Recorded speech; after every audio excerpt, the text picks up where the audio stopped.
Les cyclistes à Nancy, depuis longtemps, attendent des itinéraires cyclables sécurisés, des itinéraires cyclables qui soient d'ailleurs de véritables itinéraires structurants. Et je veux de ce point de vue saluer mes prédécesseurs Laurent Hénard à la ville de Nancy et André Rossineau à la métropole du Grand Nancy qui ont initié le projet de rénovation de la rue Jeanne d'Arc et de création de cette piste cyclable bidirectionnelle donc dans le mandat précédent. C'est aussi au-delà des pistes structurantes comme celle de la rue Jeanne d'Arc et demain celle de la rue Mont-Désert et Charles III qui sera l'axe est-ouest qui viendra croiser d'ailleurs l'axe nord-sud que nous inaugurons ce matin. Nous ne pouvons pas aujourd'hui traiter distinctement ou à plusieurs vitesses les grands enjeux structurants et les enjeux de vie quotidienne. Régler dans chaque quartier, dans chaque commune, eh bien, les morceaux manquants entre deux pistes cyclables, sécuriser ce qui peut l'être, garantir le passage au carrefour des piétons, des cyclistes. Ce travail de couture fine qui est peut-être moins spectaculaire évidemment que l'itinéraire que nous inaugurons aujourd'hui est un travail qui n'en est pas moins essentiel. Et ça n'est que la conjugaison des deux, le structurant et le quotidien, qui permet de rendre visible, palpable et compréhensible par les habitants ces transformations.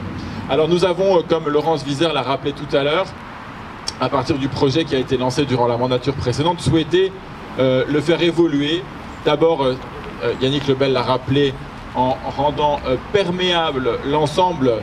de la piste cyclable, en permettant au cycle de l'eau de s'achever, ce qui, dans le contexte que nous avons connu cet été, n'en prend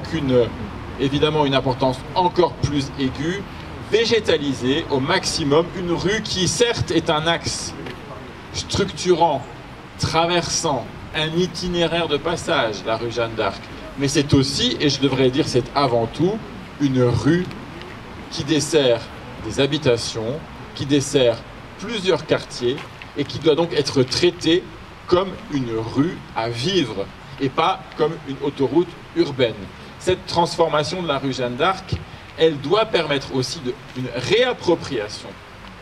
de l'espace public sur des axes qui jusqu'à présent n'étaient pas ceux qui évidemment étaient le plus aisés de ce point de vue-là. C'est donc possible de le faire et moi je suis très heureux et fier de cette réalisation qui l'illustre de belle manière. Le plan métropolitain des mobilités, c'est des objectifs d'évolution, faire évoluer la part du vélo qui est aujourd'hui autour de 3%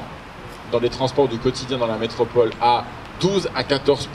un objectif ambitieux mais qui est à notre portée et à l'image de beaucoup de métropoles françaises. C'est aussi de faire passer la part des déplacements en transport en commun à 16% contre 11% aujourd'hui. Et donc, en multipliant les initiatives comme celles que nous prenons dans le cadre du plan métropolitain des mobilités, je crois que nous y parviendrons. Le total de ces itinéraires vélos, je tiens à le souligner, ce sont 68 millions d'euros qui vont être engagés d'ici la fin du mandat sur l'ensemble des itinéraires cyclables pour les porter évidemment à un niveau de plus de 65 km d'itinéraires cyclables sécurisés sur le territoire du Grand Nancy.